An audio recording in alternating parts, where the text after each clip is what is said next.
Gjithë, a jemi hime i cikël për cilit zor dilet. Unë mendoj se do ishte shumë mirë që këto të jenë zgjedhjet e fundit për këtë vit, për vitin 2026, edhe pse janë zgjedhjet e para të këtij viti, mirë po dalim nga një proces zgjedhor edhe nga viti i kaluar, nga viti 2025, ku kishëm 4 procese zgjedhore, duke përfshirë edhe zgjedhjet lokale me ato të balotazhit.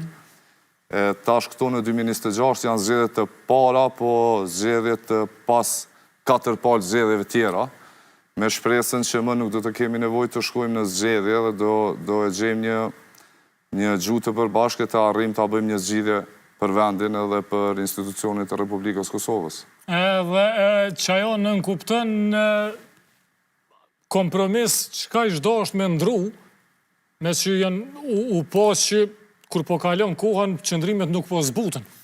Kretë që ka ndodhë në 2025-ën, edhe në fillim 2026-ës ka kallëzu që nëse ne qëndrim radikal po merët, ma ne jaj po mohët. A duhet me ndru qasja, a duhet me ndru rezultati, a duhet me lëshu peti kush, që ishdo është me ndonë?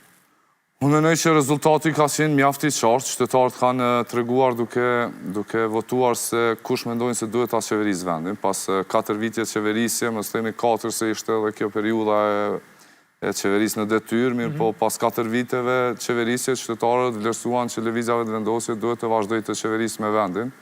Dhe ata vlerësuan në atë mënyrë se lëvizjave të vendosje duhet ta kenë edhe qeverinë e vetme, mos na ndodhë një bllokatë siç na ndodhi ajo në pas zgjedhjeve të nënshkurtit 2025.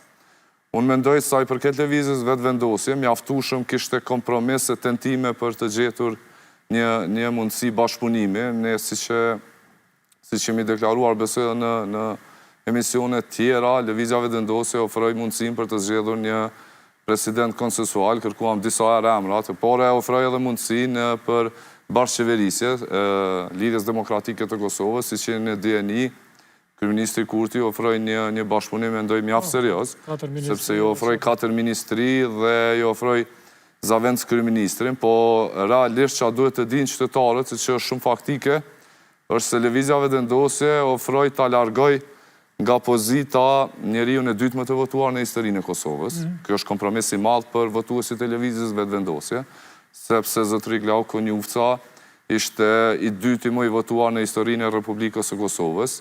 Dhe me këtë mendoj se kjo ka qenë një kompromis mjaftueshëm i mirë për të larguar si me thënë atë që votuesi vetëvendosi se vendosi si të dytin më të votuar. Do me thonë ne ofruam që t'ja ofrojmë zavendës kryeministrin, atë pozitë që tani e mban zavendës kryeministri i parë zotëri Glau Konjufca dhe ministrinë e jashtme dhe shto faktin edhe 3 ministri të reja dhe po ashtu nuk pranuan dhe si që ishim në DNI nuk pranuan më as të takohen me pasoj oferte. Sakt, edhe qaj pazar dështoj.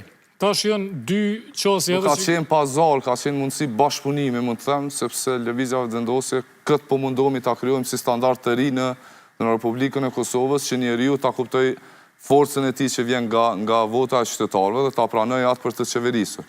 Jo të kthehemi me këto ide se duhet t'japim e të marrim diçka për të pasur një mundësi bashkëpunimi.